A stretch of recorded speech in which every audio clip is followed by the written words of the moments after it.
When he was at La Petite preschool, he made me a tape for Mother's Day, and occasionally it would say Happy Mother's Day, but the whole tape was about the Chicago Bulls.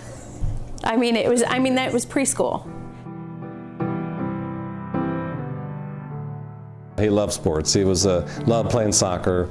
Basketball, I think, was his favorite sport. He used to watch ESPN, and he'd just watch, it was a loop in the morning. I forget what that morning segment was called, but he would watch it over and over and over before he'd go to school in the morning, and he'd quiz me on it before he left. Very athletic.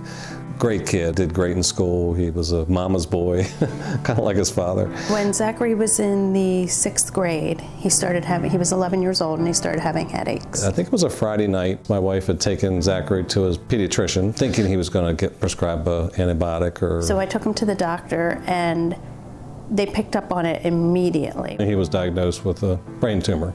And within an hour or two, we were in the emergency room at Hopkins. They had just doctor after doctor after doctor coming in to ask questions and look at him because he was kind of a phenomenon. They just couldn't understand how this could be. Soon after that, Dr. Carson decided to go in and operate.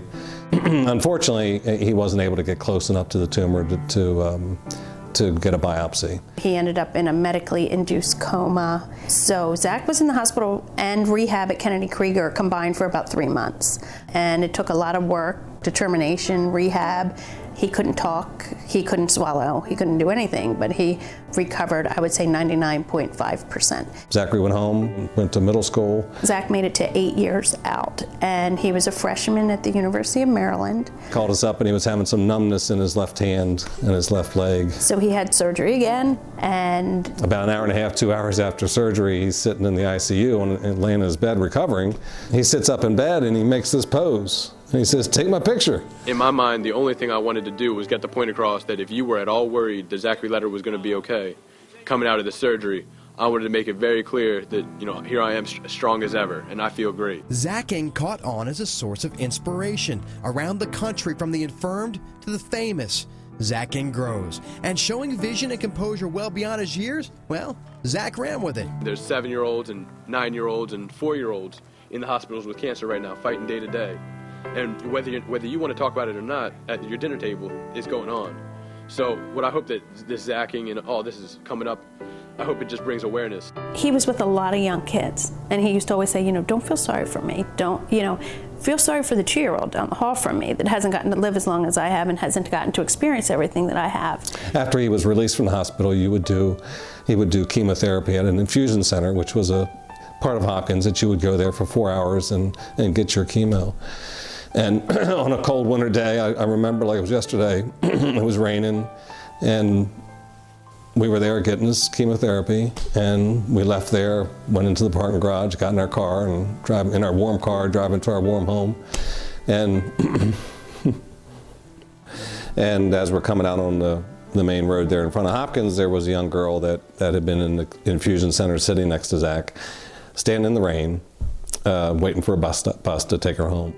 And it bothered him. He felt like he had things that other people in that hospital didn't have. He wanted to provide help and support to those people that were battling cancer, that didn't have what he had, and he wanted them to feel the strength, the courage, the determination, hope that he felt.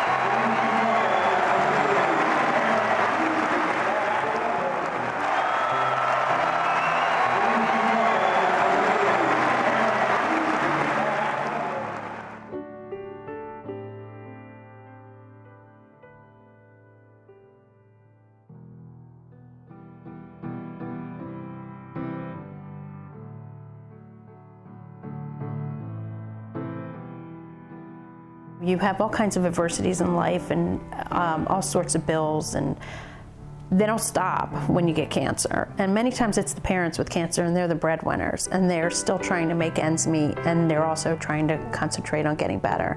So we help them financially with whatever it is they need help with. It could be a BG&E bill, it could be a car payment, it could be prescription assistance, co-pays. If they need help purchasing medical equipment that's not covered by insurance. We also last year initiated a LIFT program where we provide transportation to folks that are going through the cancer process and don't have a vehicle and don't have the finances to get back and forth to treatment. We're doing exactly what he would want us to do, and the number of people that we've helped in the last 5 years is just unbelievable, unbelievable. And he would just be astonished.